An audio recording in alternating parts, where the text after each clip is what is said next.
ബംഗ്ലാദേശിന്റെ വെല്ലുവിളിക്ക് ചുട്ട മറുപടി കൊടുത്ത ഇന്ത്യ. ഷേഖ് ഹസീനയെ വിട്ടുതരണമെന്ന ബംഗ്ലാദേശിന്റെ ആവശ്യം വീണ്ടും നിരസിച്ച ഇന്ത്യ. നരേന്ദ്രമോദി തന്റെ നിലപാട് വ്യക്തമാക്കിയിരിക്കുന്നു. കഴിഞ്ഞ ദിവസങ്ങളിൽ ബംഗ്ലാദേശിന്റെ ദേശീയ സുരക്ഷാ ഉപദേഷ്ടാവ് ഖലീലുർ റഹ്മാൻ ഡൽഹിയിലെത്തി ഇന്ത്യയുടെ മുഖ്യ സുരക്ഷാ ഉപദേഷ്ടാവ് അജിത് ഡോവലുമായി ചർച്ച നടത്തിയിരുന്നു.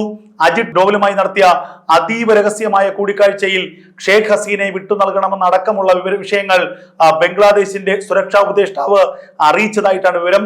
അതേസമയം ഷേഖ് ഹസീനയെ ഉടനടി വിട്ടു നൽകാൻ ഇന്ത്യക്ക് താല്പര്യമില്ല എന്ന ഇന്ത്യയുടെ നിലപാട് അജിത് ഡോവൽ അറിയിച്ചു എന്നുള്ള വിവരങ്ങളും പുറത്തു വരികയാണ്. ഷേഖ് ഹസീനയെ ഉടനടി തന്നെ ഇന്ത്യ ബംഗ്ലാദേശിന് വിട്ടു നൽകില്ല. ഷേഖ് ഹസീനയ്ക്കെതിരെ ധാക്കയിലെ ക്രിമിനൽ കോടതി വധശിക്ഷ വിധിച്ചിരുന്നു. ധാക്കയിലുണ്ടായ കലാപത്തിന് പിന്നിലും ധാക്കയിലുണ്ടായ മരണത്തിന് പിന്നിലുമുള്ള പ്രധാന ഉത്തരവാദി ഷേഖ് ഹസീനയാണ് എന്ന് കുറ്റപ്പെടുത്തിക്കൊണ്ടാണ് മരണ വാറണ്ട് തന്നെ ഷേഖ് ഹസീനയ്ക്കെതിരെ പുറപ്പെടുവിച്ചത്. അതിന് പിന്നാലെയാണ് വീണ്ടും ഷേഖ് ഹസീനയെ വിട്ടു നൽകണമെന്ന് ആവശ്യപ്പെട്ടുകൊണ്ട് ബംഗ്ലാദേശ് ഇന്ത്യക്ക് കത്തയച്ചത്.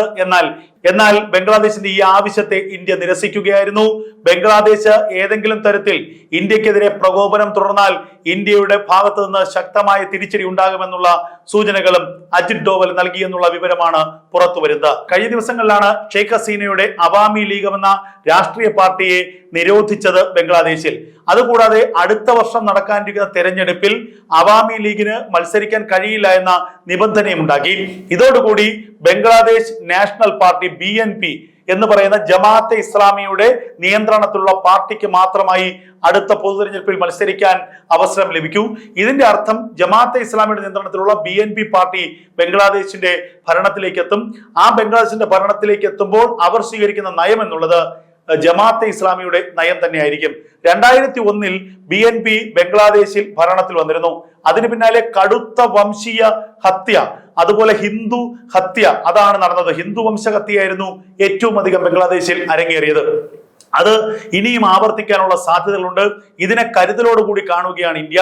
കഴിഞ്ഞ ദിവസം ബംഗ്ലാദേശിന്റെ ദേശീയ സുരക്ഷാ ഉപദേഷ്ടാവുമായിട്ടുള്ള കൂടിക്കാഴ്ചയിൽ ഇന്ത്യയുടെ ആശങ്കകൾ അജിത് ഡോവൽ അറിയിച്ചു എന്നുള്ള സൂചനകൾ പുറത്തു വരുന്നു.